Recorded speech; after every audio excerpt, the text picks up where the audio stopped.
Who's the next witness? Yes. Hit that. We can't hear you. Here you go. Here we go.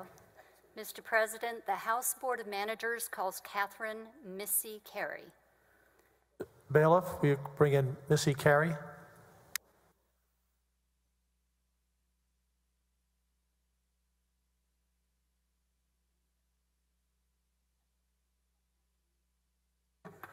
Got it.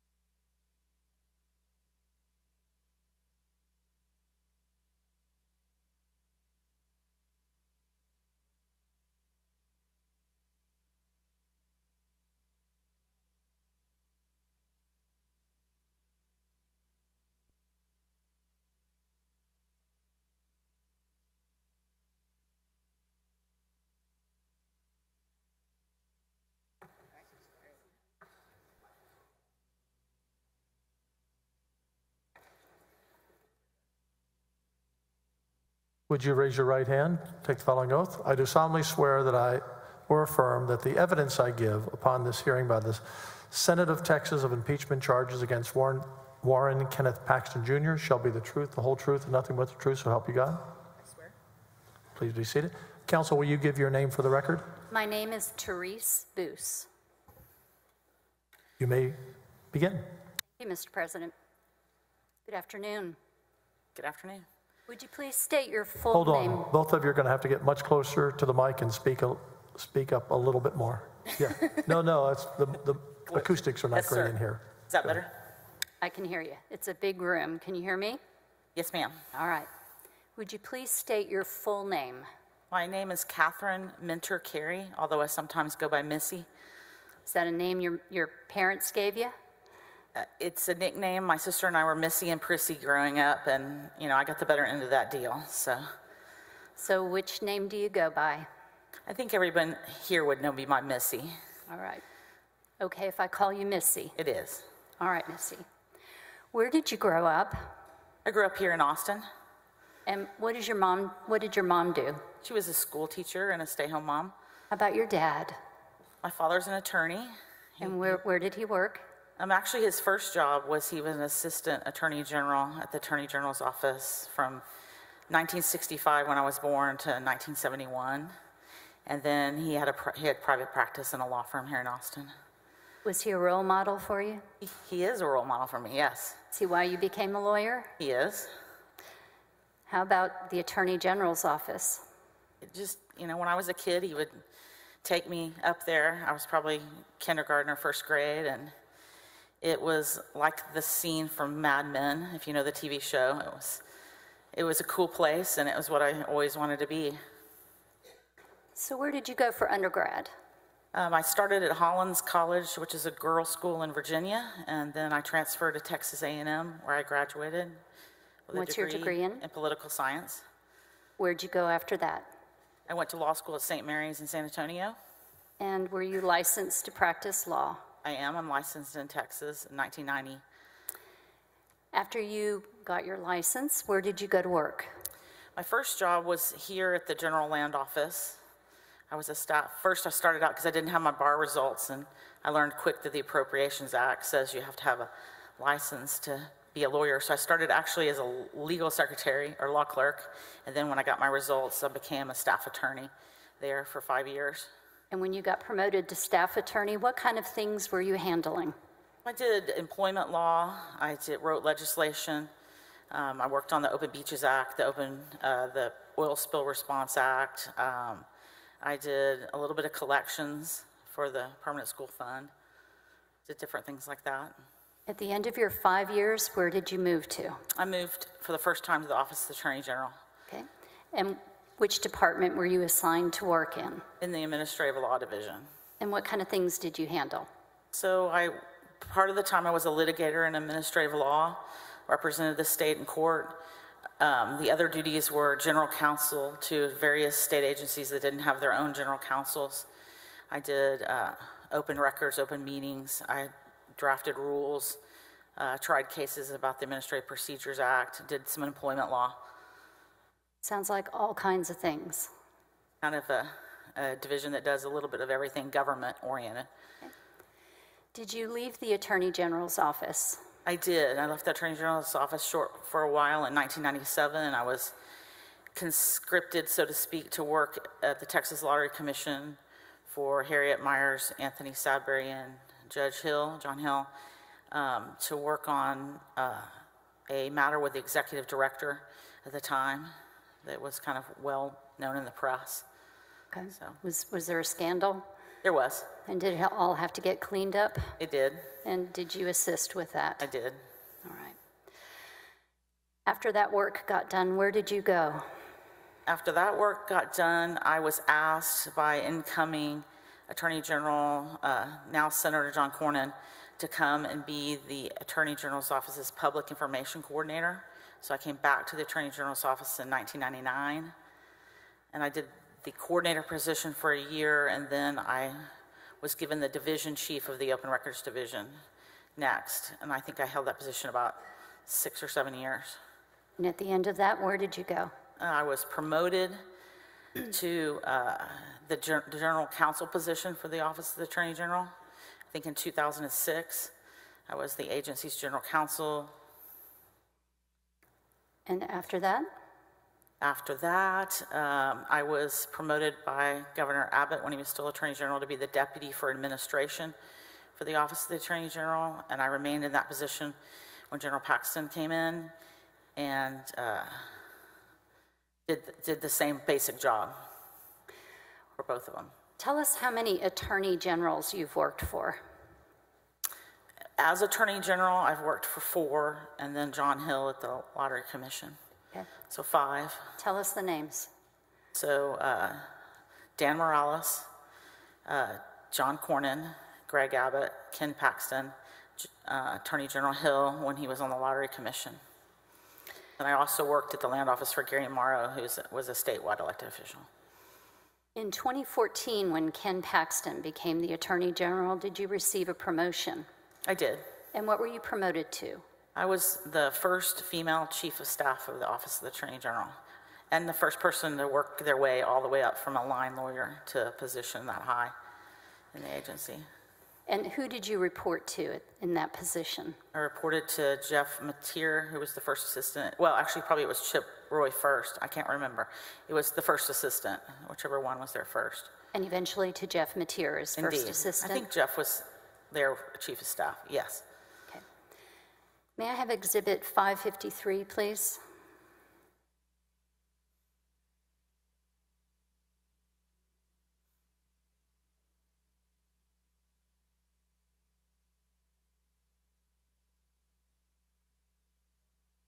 It's not in evidence. It was used, I think, with the very first witness.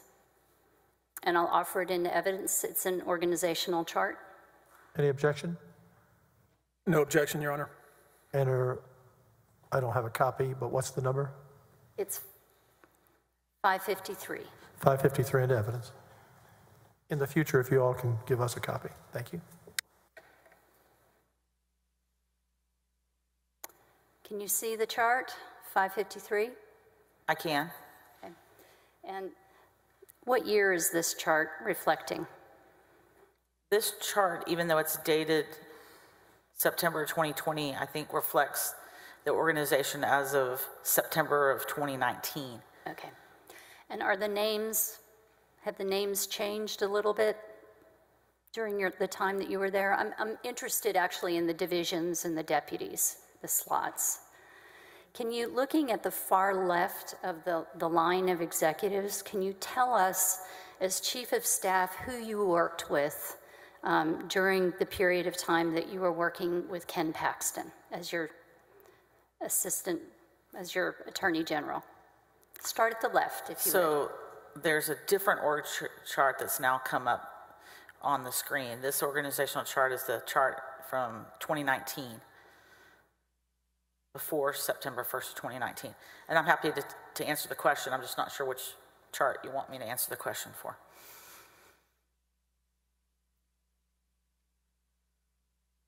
Are we on 553? 553. 553.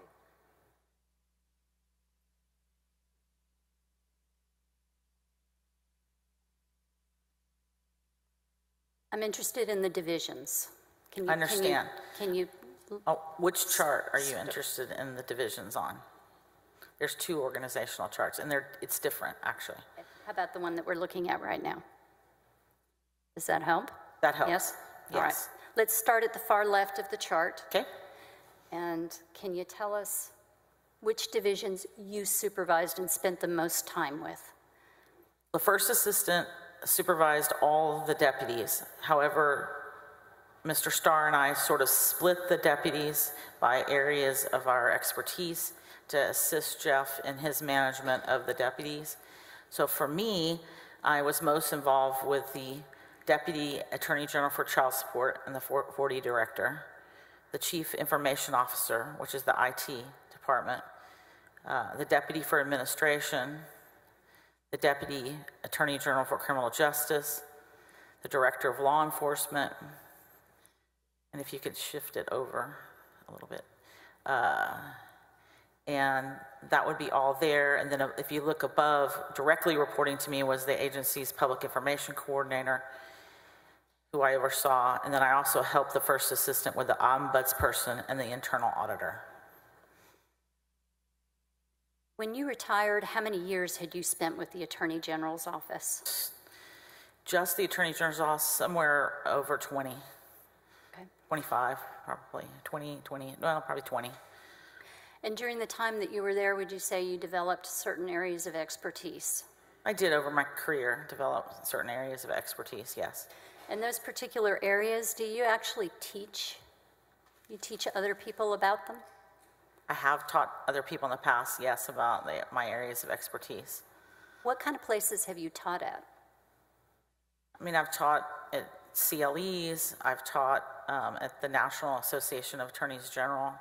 I was one of their instructor faculty. I've taught about how to run an Attorney General's office, how to fund an Attorney General's office, what do Attorney Generals do. I've consulted with other Attorney Generals across the country about their Attorney General's offices. I've taught ethics. I've taught contracting. I've taught administrative law. I've taught open records many times, open meetings, administrative law in general. And how about writing? Have you published any publications? I have. I've published law review articles and other writings, both about employment law, procurement law, administrative law. I'm board certified in administrative law. I'd like to go forward to 2018, if you would. All right. Okay. What building were you officing in at that time? My office in 2018 was in the Price Daniel building, which is attached to the Supreme Court on this side of the street. What floor? The 8th floor. And who officed around you? My office was directly next to the first assistants with his assistant in between us. And on the other side was the conference room and then the Attorney General. So would it be fair to say that the people around you were the executive team? Correct. Was it all of the executive team or part of them? It was part of the executive team. For example, the Child Support Division has its own building out on Old Wharf, and the Child Support 40 Director always had an office in each place. The Director of Law Enforcement and the head prosecutor also had 2 offices, as did the Director of IT. But it was intended to be the executive staff on the 8th floor. So in 2018, can you tell us a little bit about the quality of the executives that were around you? Who were they and what did you think of them? Well, Your Honor, objection relevance. It doesn't matter what she thinks of them. It has nothing to do with this. Sustained. Can you tell us, please, the people that worked with you,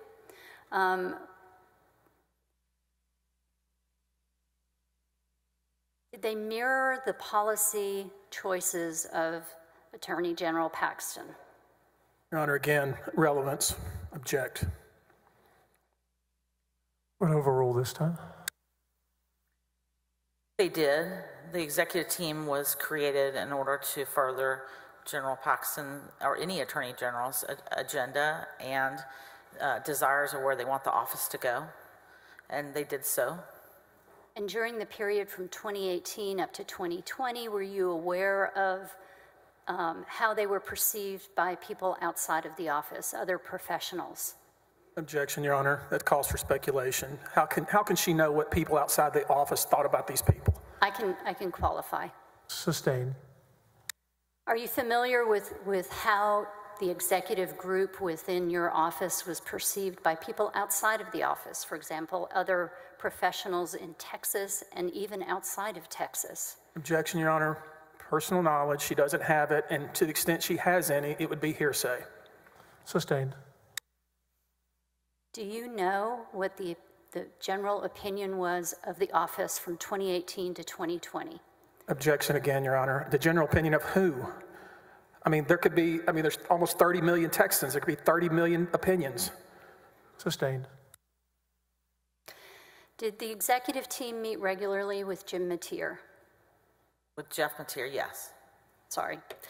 And at those meetings, would you all catch up on what was going on with each other's departments? We had a Thursday executive meeting that included, at times, General Paxton and Mr. Mateer and the deputies, and we caught each other up on what was going on, yes.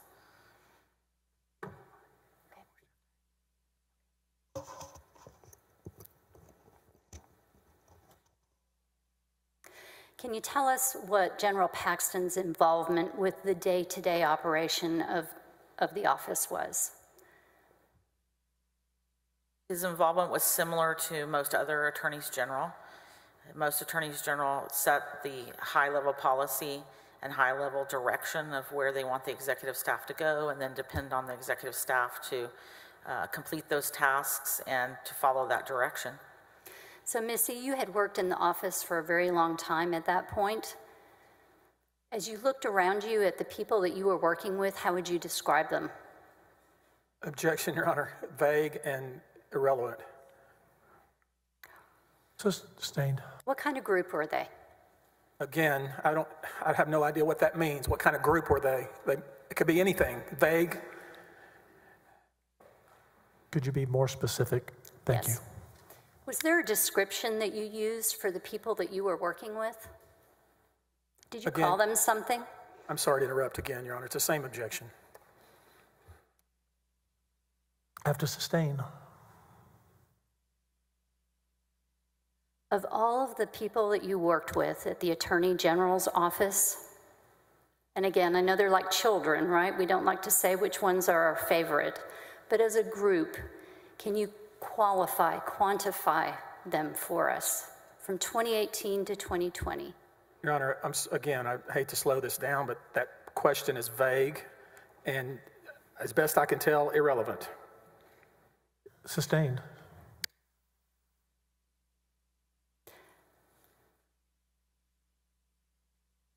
Describe your office for us in 2018. Is she, again, vague? Is she talking about the building? I'm not sure what she's talking about, vague. Yes, Counselor, can you be very specific? Yes. Can you tell me a little bit about the people who worked around you from 2018 to 2020, your executive team? It's a compound question. Objection. She's asking about multiple people. We don't know who she's talking about, but to the extent it's more than one, it's compound. I can take them one by one. If counsel wants me to do that, we can do that. You're on the clock. Yes, I want you to do that. Ask a specific question. Okay. Sustain. Be specific.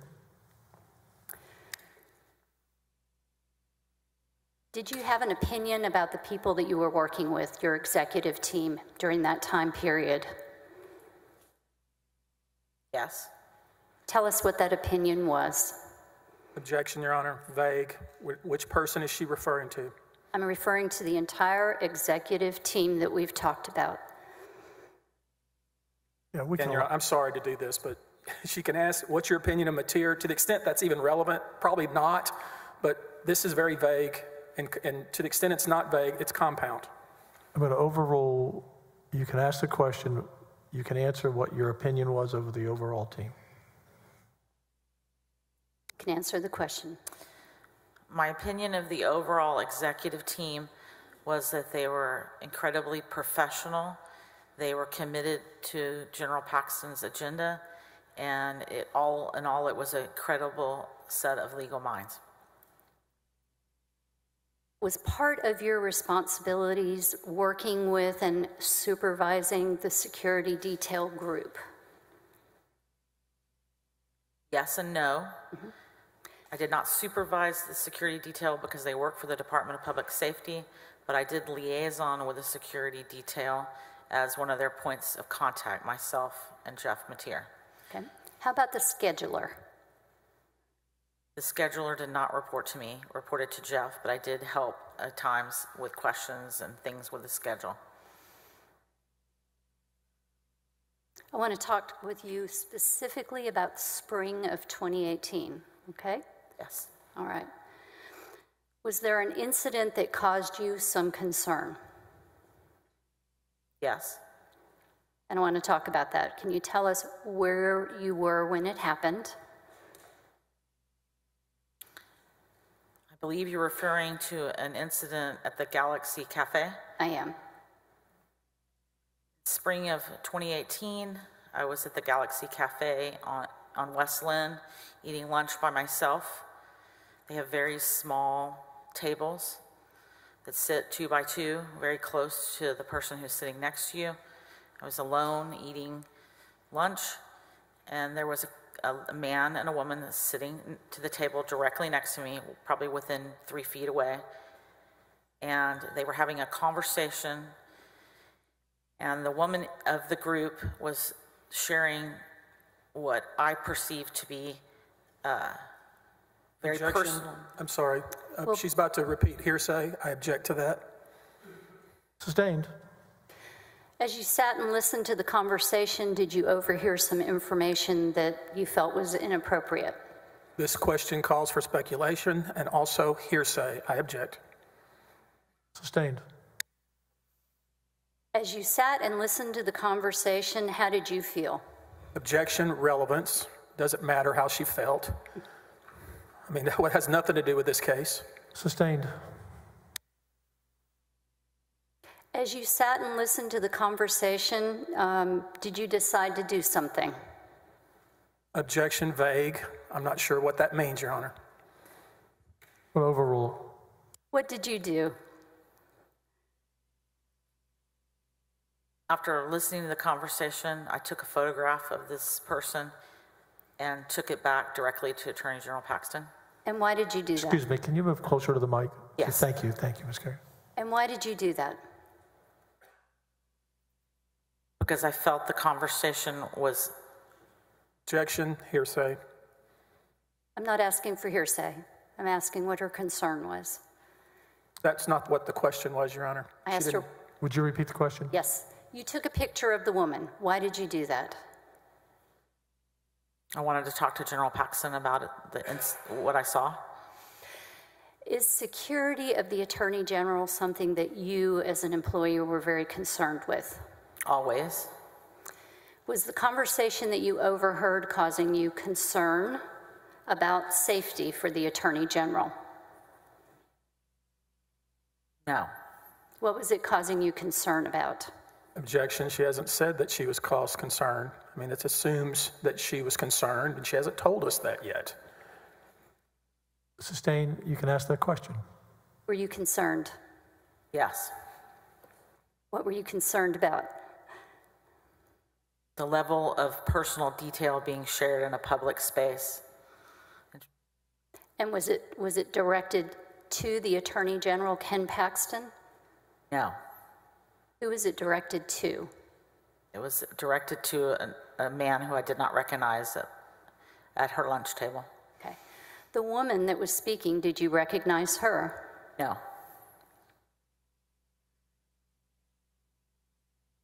Did you do anything further before you left the restaurant? No. Did you monitor the woman as she was leaving the restaurant? Objection, leading. Sustained. What did you do? She's already said she did nothing else, Your Honor.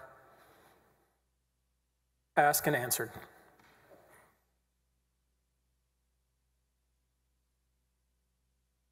Can you rephrase that a little bit? I can. Before you left the restaurant, did you try to get any additional information about the woman? I looked at the car she was driving when we were leaving at the same time. And what kind of information did you get about the car? I noticed the kind of car it was, the color, and that it was a car purchased in San Antonio. Okay.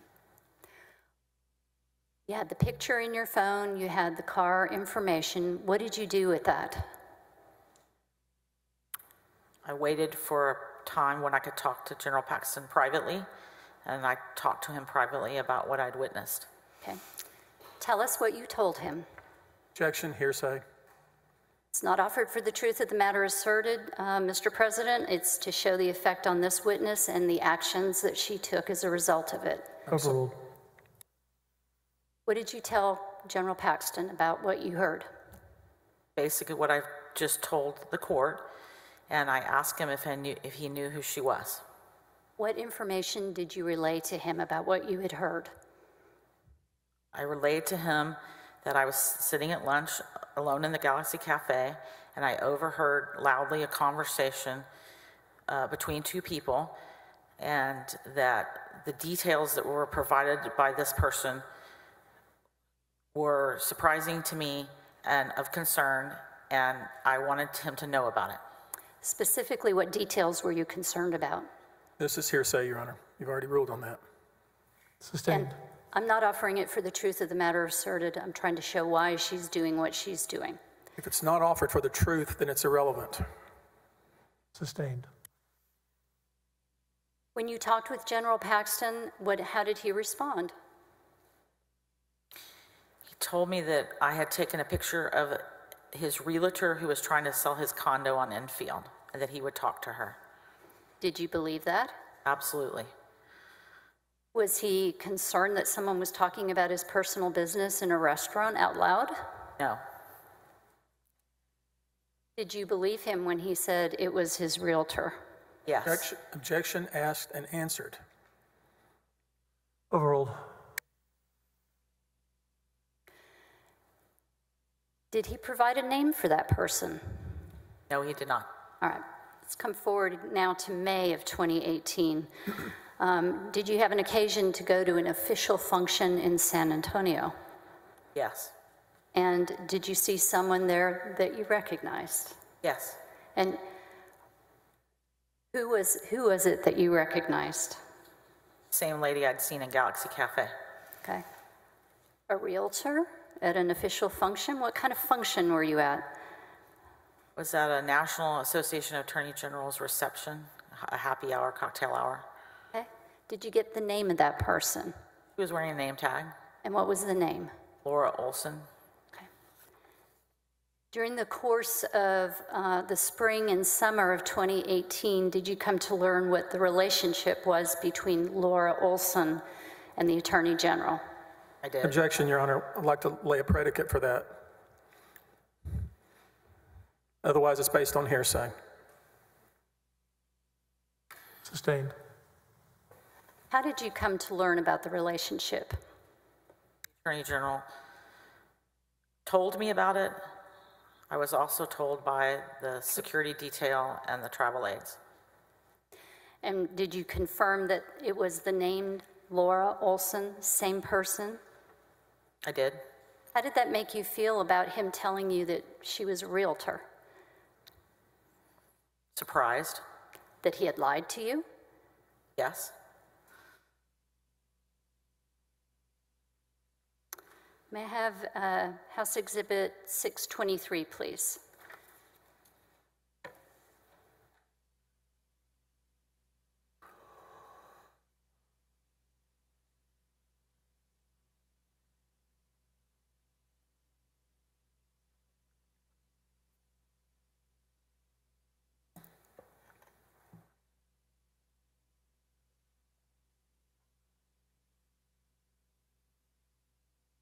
Would offer State's Exhibit 623 into evidence. Mr. President, it's a public record.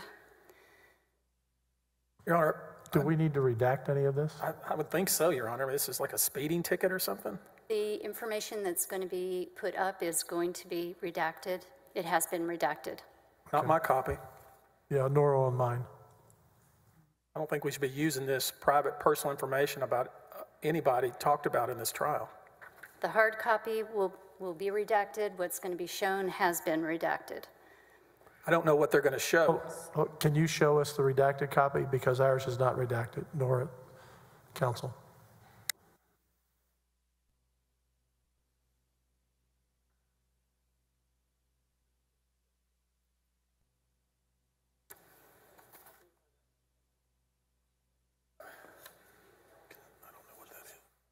We'll break in 15 minutes. We're going to continue to the top of the hour. Thank you, Jim.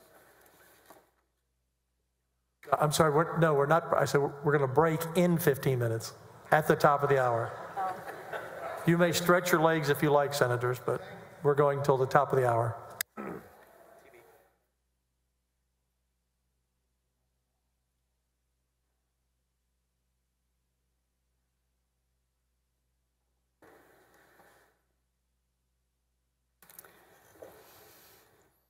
If I may, I'm going to move on and we'll come back to this exhibit. Okay, we'll come back to that exhibit. Continue.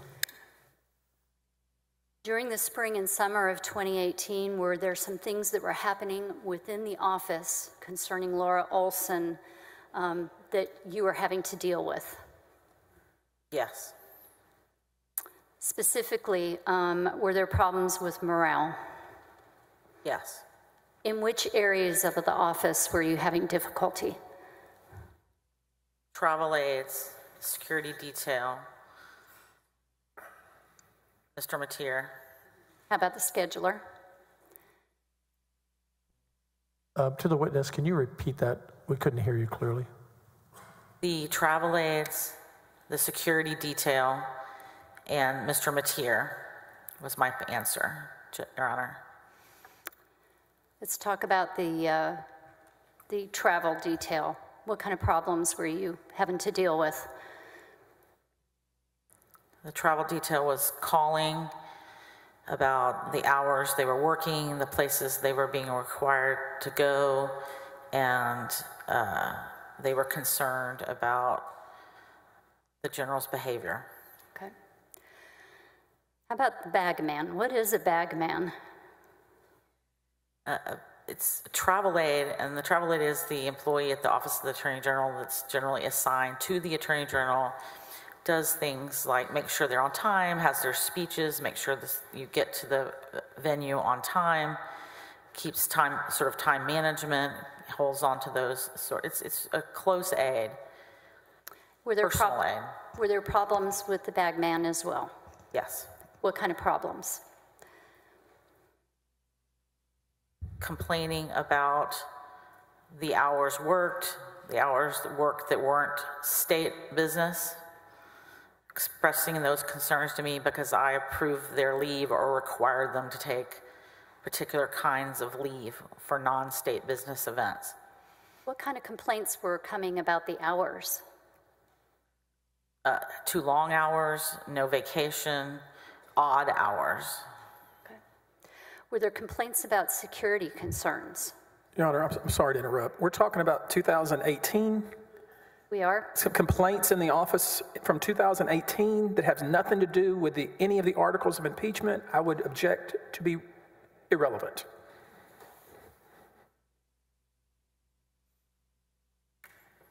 Overruled. Complaints concerning security. What were the worries? Similar concerns. Which were what? Hours worked, non-state business, disorganization, and changes to the schedule.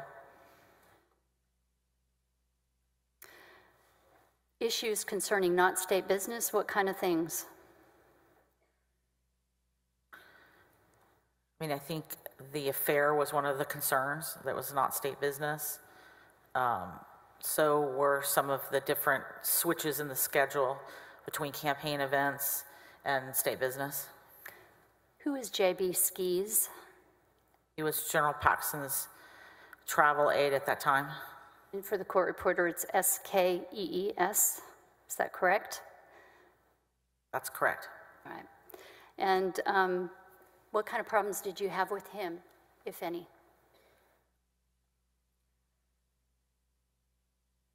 I personally didn't have problems with JB. JB quit unexpectedly and refused to tell me or Mr. Mateer why. You ever had that happen before? I have not. Were there issues with the Attorney General's wife that you were having to deal with as well? At some point in time, Mrs. Paxton was calling the office, asking about the schedule or asking where he was, and the staff was uncomfortable sometimes answering those questions, and they were complaining about that. Why would they be uncomfortable? Objection, speculation. Sustained. Do you know what caused them to be uncomfortable? Only what I was told. And what was your understanding? This question is going to be relating hearsay, which you just set it up as hearsay, so I object hearsay. Sustained. With a problem like that, with the problems that you were having concerning morale, what did you do?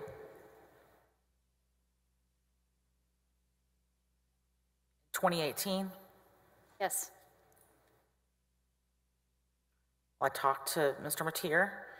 He and I talked about it. I also had a conversation with General Paxton directly by myself about it. Okay. Let's stop and talk about that. Do you recall when that was? I cannot be precise, no. Do you recall what time of year it was? It would have been the summer of 2018 All right. Where did you have that conversation? in my office. Okay. And what did you talk about? Objection. To the extent she's going to relate what she said, that would be hearsay. She's here for cross-examination. Sustained. What was the topic of conversation? Objection asked and answered. She's already told us what the topic was. Overruled. What was the topic? The topic was the ethical implications of a secret affair. Were you able to relay your concerns? Yes. Did he confirm that he, in fact, was having an extramarital affair? Yes. And did he tell you that that was with Laura Olson? No. Not at that time? No. Right. What was his attitude when you told him that things were not good within the office because of that? He was contrite, and he listened to what I had to say very carefully. Did you get the feeling that he thought it was none of your business? Maybe. But we had a good conversation, Okay. a productive conversation. Were you able to help him understand why it was affecting the life of the office itself? I tried to do that. How did you do that?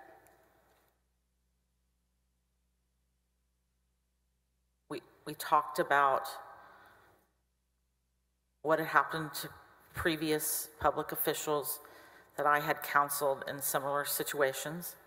We talked about previous public officials and what happened to them in similar situations. We talked about the risk involved in secrets of this magnitude that began to bleed over into the work of the Office of the Attorney General. What kind of risks are there? I mean, there's ethical risks, there's political risks, there's legal risks. What kind of legal? These things can open one up to bribery, misuse of office, misuse of state time, things like that. How did he receive that information? Well, Okay. Did you make a request of him to tell his wife, Angela? I did. How did that conversation end? Contemplatively, and then he left my office. Were voices ever raised during this conversation? Not in this conversation, no. All right. Based on what you know of him and your experience working with him, how does Attorney General Paxton react to confrontation? He's generally very patient, and he listens well, and he takes in information. So I would say he reacts well to confrontation. Let's come forward to October of 2018. Was there an occasion that you went to the campaign headquarters? I did. Right. I think that was actually September of 2018. Okay. And Twice. who was present at that time? Jordan Berry, Jeff Mateer, Brantley Starr, Ben Williams, Mark Rylander, I think, perhaps, myself. And I'm not sure, I could be leaving somebody out, but that's the ones that stand out. Okay. And what was the occasion? We were invited to meet with General Paxton and Senator Paxton to talk about this matter. This matter being what? The affair. Okay. Would it be fair to say that General Paxton confessed the affair to all of you? I think that'd be a fair characterization. Okay. Did he apologize to all of you as a group? Did. Okay. Describe that experience very briefly, if you would, please. An uncomfortable experience. It's an experience I had not had before in my life.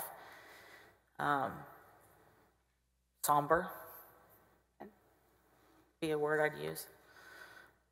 How did General Paxton's wife take it? How was she responding? She was sad and embarrassed, I believe. That was my impression. Was she crying? She was. Right. When you saw that, what did you do? My heart broke for her. And what did you do? After the meeting had concluded, I think I hugged her, and I think I told her that I was sorry this had happened to her. Okay. What happened after that? We broke up and went home. Went back to work. In September of 2018, after that meeting, did you believe that Laura Olson was out of his life for good? Again, at that point, I didn't know her name, but I thought that this type of behavior was out of his life for good, yes. Let's talk about August 1st of 2019, coming forward now in time. Was there a change in your duties? Yes. What happened? Judge Starr was being promoted to the federal bench, so there was a vacancy in the deputy first assistant position, which was equal to mine, both reporting to Jeff and helping manage the deputies in the way I described in the exhibit. I was told that that was going to change, and when the new deputy first assistant came in, who was Ryan Bangert, that my duties would be changed and I would be reporting only directly to Mr. Mateer. Okay. Did you receive an explanation as to why those changes were being made?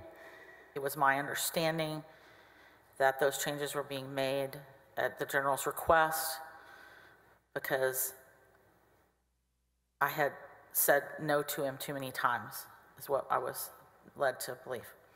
Let's talk about that. What kind of things would you Counselor, say? excuse me. The jurors have been here for 2 hours. Can we break? Fine. Certainly. Members, come back at 3:20. 20-minute break. Stay right here, You sir. can step down the line. Probably go out wherever you were. Go out where I was.